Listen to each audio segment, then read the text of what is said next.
This video is brought to you by John Robson Guitar Tuition.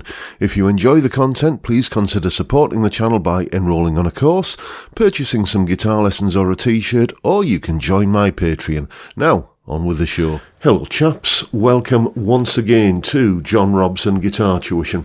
As always, I do hope you're well.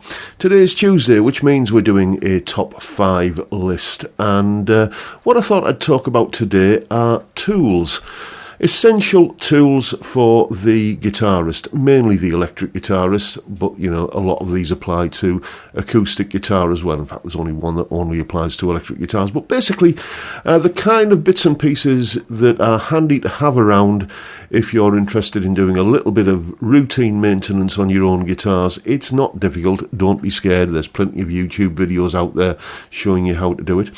The kind of bits and pieces you need to do routine maintenance and save yourself a bit of money by avoiding having to go to a guitar tech every time, you know, that you might get a slight little wrinkle or problem that needs ironing out.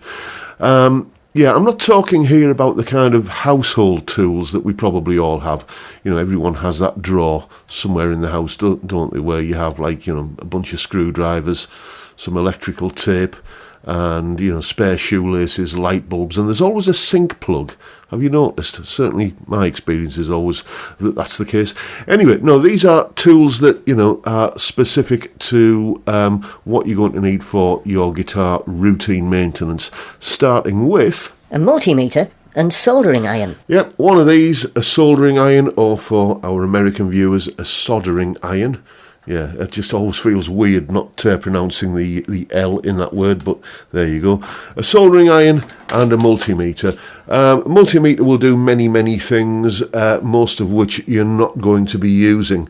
The main thing that you're going to be using on a multimeter is a continuity test. Basically, it tells you if you've got a bad lead or something like that. You know, it tells you when there's a connection and when there isn't. So if something is shorting out and connecting where it shouldn't be, like you got a bad switch, or if there's no connection when there should be one, you can test the switches and the leads and the connections on your guitar with one of these and identify where the problem is, and then put it right with one of these. So a multimeter and a soldering iron. Not going to be much use to an acoustic guitar player, but an electric guitar is an electrical device.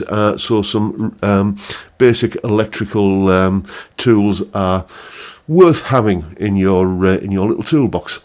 Next, a fret rocker. Yeah, that annoying thing where you've got a beautifully set up guitar, but there's just one fret that you kind of can't go near on one string because it always buzzes madly, and you know, you wish you could do something about it. Well, you can. One of these, this is a fret rocker.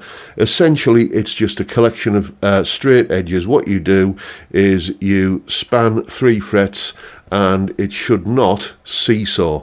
It should not kind of rock from side to side. If it does, the fret in the middle is too high, and then you know which fret you need to do something about. You can identify which bits of which frets, because it's not always, you know, your fret might be fine on the 4th string and it might be fine on the 2nd string, but there's a buzz at the 5th fret on the 3rd string for some reason. So you just identify by marking with a Sharpie or whatever kind of marker pen you have to hand. You can identify which part of the fret needs attention, and then you can give it some attention, which is what we're going to come to next. Some fret files. Yes, fret files. Now, I'm going to assume here that you're not interested in doing the full-on kind of level and crown of frets.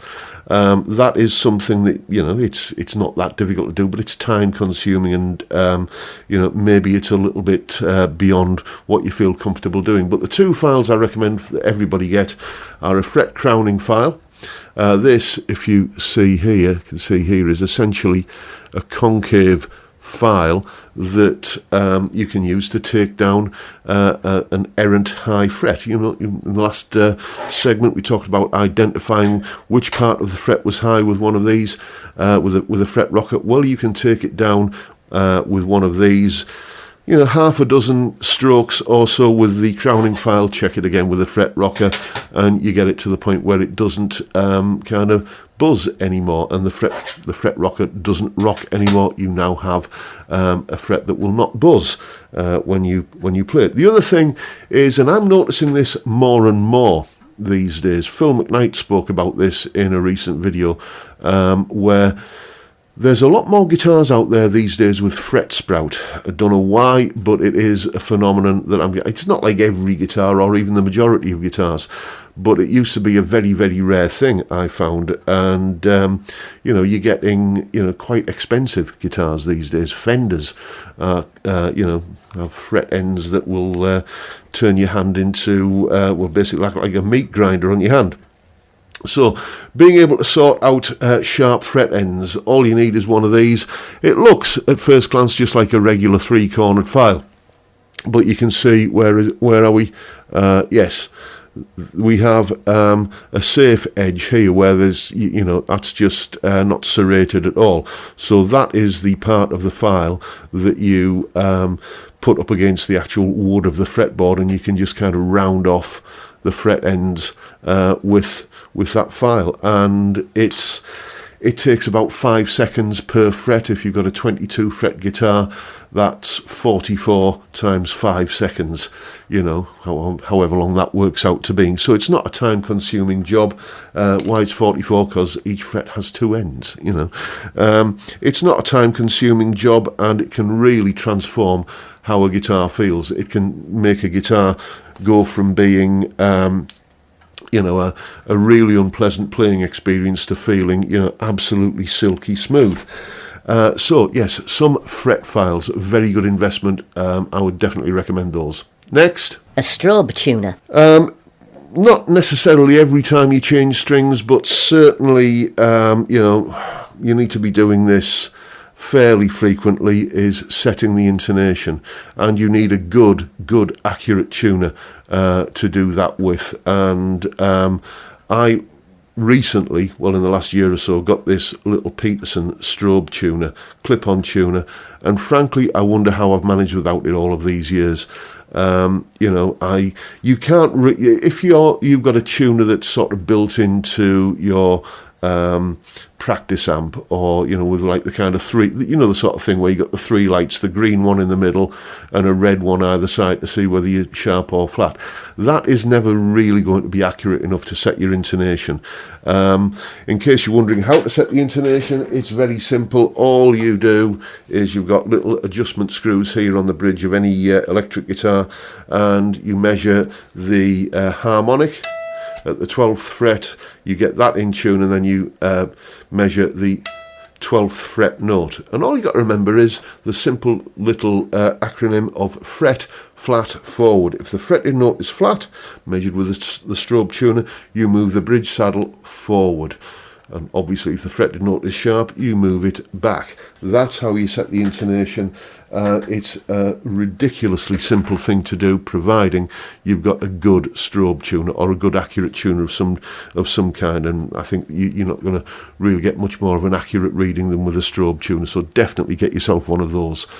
Next. Some radius gauges. Yes, radius gauges. Here are mine. Just 2 little bits of roughly square metal. And you can see that what we've got on each surface is a kind of radius on each side, rather, is a radiused edge. What you use these for is you obviously take the strings off your guitar, which you would, you would naturally be doing this at a time when your guitar is unstrung, when you're setting it up. And you measure your fretboard, and you find the radius that on here, where you basically put that onto the fretboard, and you find the one where you can't see daylight through, like the curve. Basically, this curve here, or whichever one it is, matches the curvature of your fretboard. And then what you do is you use that same radius there to set your bridge saddles to the same radius, and it really does make a huge difference to the way your guitar feels and plays. It just feels somehow perfectly dialed in and just right somehow. It's a great way of improving the setup of your guitar. Obviously, if you've got a guitar like this, if you're a kind of a Les Paul or single cut style player where you've got, that's sort of preset, then, it's not something that you're going to be concerned with. But, if you are... if you've got some kind of bridge like this with individual bridge saddles that need adjusting, then you use the radius gauge to measure the curvature of the fretboard, set the bridge saddles to the same curvature, and your guitar will feel absolutely magnificent to play. So those are the 5 tools that I recommend that every, certainly electric guitar player, should have tucked away somewhere just to do routine maintenance. If I've missed any, please let me know down in the comments. I know I can usually rely upon you good people to pull me up if I've missed anything, but those are certainly the tools that I reach for the most when I'm just doing, as I say, routine maintenance on guitars. And that is the video for today, folks. Hope you've found it useful and informative in some small way, and if that's the case, please hit the subscribe button and the notification bell if you haven't already done so. And why not drop me a like as well while you're at it. Don't forget the live stream every Friday, 5 p.m. UK time, where we drink beer and talk about music and guitars and all manner of other stuff. Great way to kick off the weekend. I'd love to see you there if you can make it. But for now, I'll bid you all a good day and say thank you so much for watching. Thank you for your time. Look after yourselves, folks. Stay well, stay safe, and above all, stay sane. Bye for now.